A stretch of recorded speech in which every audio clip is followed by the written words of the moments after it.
Mananatili raw ang mga residente ng sitio San Roque sa barangay North Triangle sa Quezon City sa kanilang mga bahay kahit pa binigyan sila ng ultimatum na lisanin ang lugar.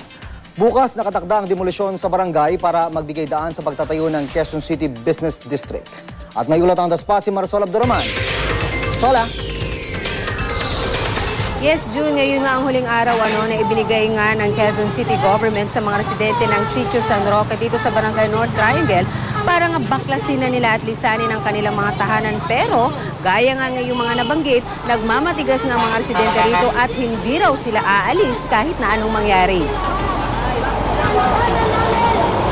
Normal ang sitwasyon sa North Triangle ng abutan namin kanina. Ito ay sa kabila ng deadline na itinakda ng pamahalaang panunsyo ng Quezon City para lisanin at gabain na ang kanilang mga residente rito ang kanilang mga bahay. Ayon kay Israelita Bagasban, ang tagapagsalita ng Alyansa kontra Demolisyon na isa ring residente rito, hindi raw sila aalis sa lugar. Handa na nga raw sila sakaling mauwi uli sa karahasan ng demolisyon, gaya na lamang ng nangyari noong 2010.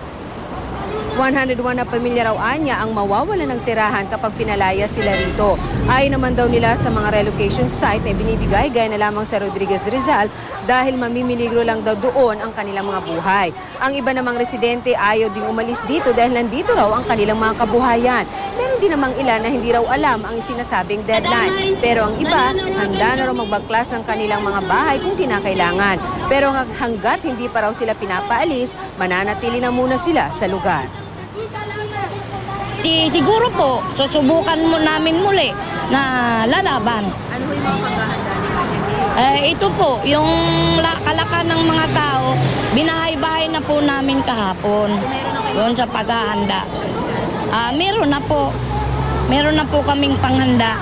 Nalunod ang bahay nila. Tapos, walang kabuhayan doon ng maganda. Isa-isa marami kaming mga anak na nag-aaral. Hindi naman pwede punta kami doon sa walang hanap buhay. Siyempre dito lang, ma'am. Yes, ma'am. So, laban.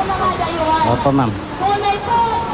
June, patuloy nga natin kinukuha ang panig ni Mayor Herbert Bautista pero hindi pa sila nakakapagbigay sa atin ng statement hanggang sa mga oras na ito. Pero nang nakausap natin kanina ang kanyang assistant na si Mr. Alvin Cuna, ayon sa kanila ay tutulungan naman daw ang mga residente na ma-relocate ng maayos at ayon naman daw nila nahahantong ulit sa marahas ang kanilang demolisyon. Samantala, patuloy po ang isinasagawang paggilos ng mga residente rito sa ganitong paraan na lamang daw sa mga protesta nila maipaparating sa gobyerno ang kanilang pagtutulungan sa planong pagpapaalis dito sa North Triangle. June? Sola, wala na bang nakikitang middle ground sa pagitan nitong mga residente at ng city government para maiwasan yung palagi na lang, itong palaging senaryo na nagkakabatuhan, nagkakasakitan tuwing may demolisyon? Alright, tama ka dyan, June, dahil ayaw na nga, actually parehas naman na magkabilang panig na ayaw nang maulit ang mga ganong mga marahas na palagi-lagi na nga lang nating nasasaksihan, patuloy naman daw ang kanilang dialogo. Pinipilit pa rin nila talaga or rather kinukumbinsi itong mga residente na sana hindi na nga umabot ulit sa ganong violence ang magiging demolisyon kung sakali nga naaabot doon sa puntong kailangan na silang didemolish. Binigyan kasi sila ng sapat na panahon na sila ay makapagbaklas at makapaghanda na. Pero June, gaya nga ng ating naobserbahan, tila dead mga itong mga residente at nakikita natin ang mga wala nga silang paghahanda.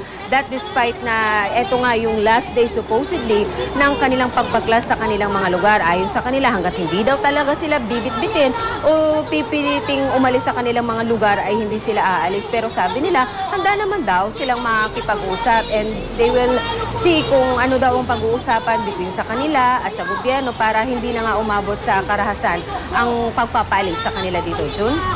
Sana nga wala ng karahasan na Marisol. Maraming salamat. Marisol Abduraman.